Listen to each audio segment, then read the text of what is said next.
Sugeng Enjang, selamat pagi, sedulur semua. Kasih karunia Tuhan lengkap bagi kita, sehingga kita dikumpulkan pada pagi hari ini untuk berdoa. Bapak, Ibu, Saudara, hari ini saya akan menyampaikan topik dengan judul Terobosan Iman. Nah, Saudara, setiap kita tentu memiliki tembok atau keterbatasan masing-masing, ya, di mana keterbatasan itu muncul dari apa kekhawatiran yang kita alami, kebiasaan lama, atau pergumulan-pergumulan pribadi yang sebenarnya buah dari pikiran kita yang belum dibereskan, belum mengalami pembaharuan dengan sempurna. Ya. Ada beberapa orang dalam perjalanan mengikut Tuhan, dia hanya berkutat-kutat pada satu dua hal saja, seolah-olah dia tidak pernah keluar dari masalah itu. Ya, tetapi kita mengakui ada beberapa orang yang dengan luar biasa mengalami terobosan Tuhan setelah orang itu mengenal Tuhan. Nah, sesungguhnya apa yang saya maksudkan dengan terobosan iman itu? Ya, saya artikan bukan hanya mengandung arti seseorang yang mengalami supranatural, tetapi cenderung satu momen ketika iman itu mengalahkan fakta yang ada. Ya. Iman mengalahkan ketakutan, iman mengalahkan kekhawatiran, bahkan iman menuntun seseorang melahirkan satu gaya hidup yang baru. Nah, itu yang disebut dengan terobosan iman. Kita lihat salah satu contoh ya, tentang pahlawan iman kita, Daud ketika menghadapi Goliat.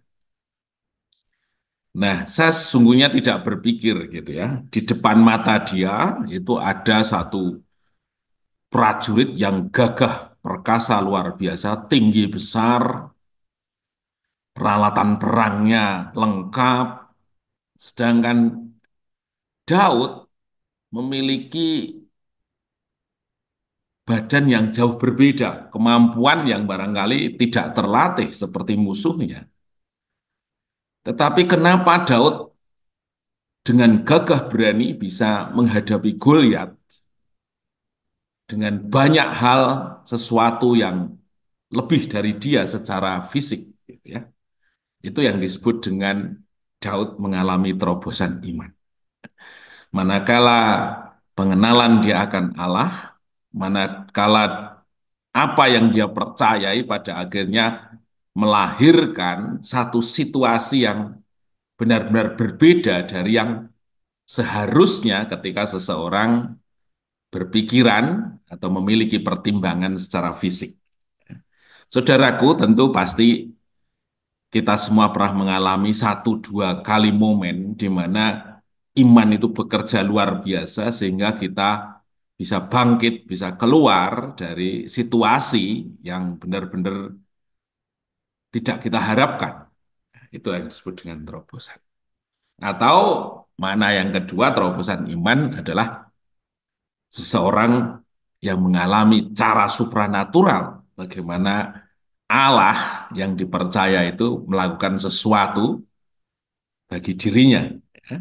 Tapi seringkali orang menganggap bahwa hal yang demikian itu hal yang diinginkan karena sifatnya instan gitu ya. Nah, kita tentu sebagai orang percaya mengamini bahwa yang disebut dengan terobosan iman itu baik itu yang sifatnya natural, tetapi kebenaran firman Tuhan begitu berkuasa sehingga bisa membalikkan keadaan, maupun kita juga mempercayai bahwa Tuhan sanggup melakukan sesuatu secara supranatural untuk menolong kita keluar dari persoalan yang ada. Nah, apa hambatan seseorang tidak mengalami terobosan iman? Yang pertama adalah ketakutan. Ya. Ketakutan, kekhawatiran, ya, sehingga memandang diri kita satu pribadi yang lemah, tidak mampu, dan lain sebagainya, itu merupakan satu penghalang utama seseorang tidak mengalami terobosan iman. Di 2 Timotius 1 ayat 7, sebab Allah memberikan kepada kita bukan roh ketakutan. Jadi perlu kita sadari bahwa manakala kita takut, manakala kita terintimidasi oleh satu situasi yang ada, itu bukan dari Allah, itu datangnya bukan dari Allah, ya, melainkan roh yang membangkitkan kekuatan, kasih, dan ketertiban. Ya. Kita mulai harus waspada, Bapak Ibu Saudara, sesuatu yang bukan dari Allah tentunya secepat mungkin kita harus melawannya, membuangnya, menjauhkan dari diri kita. Yang kedua adalah dosa yang tidak diakui. Ya. Yesaya 59 ayat 1 dan 2, sesungguhnya tangan Tuhan tidak kurang panjang untuk menyelamatkan, dan pendengarannya tidak kurang tajam untuk mendengar. Tetapi yang merupakan pemisah antara kamu dan Allahmu ialah segala kejahatanmu, dan yang membuat dia menyembunyikan diri terhadap kamu sehingga ia tidak mendengar ialah segala dosamu. Jadi Bapak Ibu Saudara, kita berlatih transparan di hadapan Tuhan. Ketika kita ada kalanya memang jatuh, tetapi kita langsung datang memohon pengampunan, membuka diri agar kasihnya itu membebat hati kita, mengangkat kita, memberikan semangat yang baru. Kemudian yang berikutnya karena pola pikir yang negatif. Ya. Seringkali kita melihat diri kita sedemikian rupa, tapi bukan hal-hal yang positif, tapi justru hal-hal yang negatif. Orang bisa rendah diri, orang bisa melakukan segala sesuatu dengan ragu-ragu karena menganggap bahwa dia tidak mampu, ya, dia tidak bisa melakukan. Padahal ketika Allah memberikan kesempatan kepada kita, seringkali dia memperlengkapi kita dengan pertolongannya yang ajaib, cuma kesediaan kita bagaimana kita bergantung penuh kepada dia. Nah, yang terakhir bagaimana kita dapat mengalami terobosan iman. Yang pertama adalah kenali diri kita, ya, identifikasi tembok kita masing-masing. Ya. Kita bandingkan, kita berkaca dengan firman.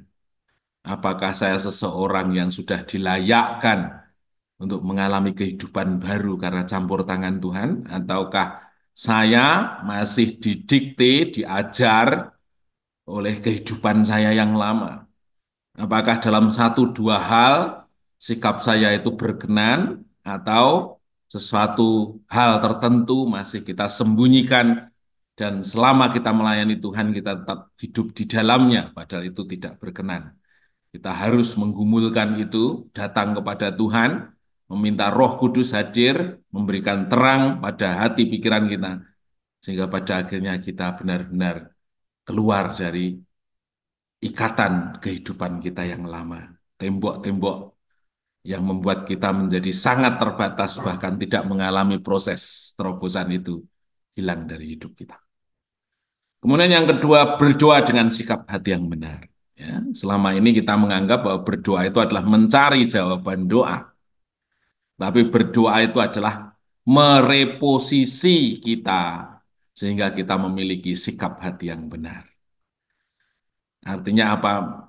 Memperbarui kita, memperbaiki diri kita sendiri ketika kita tetap taat dan tekun dalam berdoa. Kemudian yang ketiga, mengambil langkah iman sekecil apapun. Tuhan, saya mau diberkati. Saya mau dipakai Tuhan untuk menjadi saluran berkat. Apa yang harus kita lakukan? Kita harus mengubah cara hidup kita ketika kita mengusahakan sesuatu.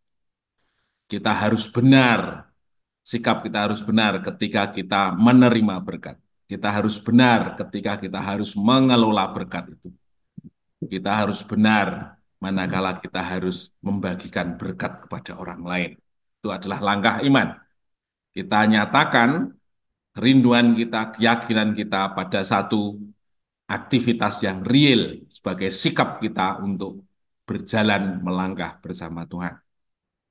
Yang keempat, terus belajar mengucap syukur bahkan sebelum kita melihat jawaban-jawaban doa itu sendiri, ya. 1 Tesalonika ayat 18.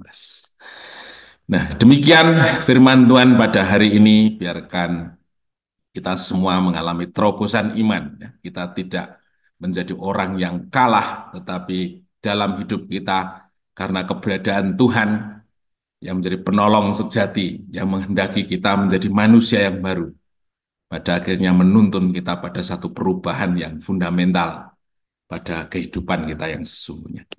Terpujilah nama Tuhan. Mari kita berdoa.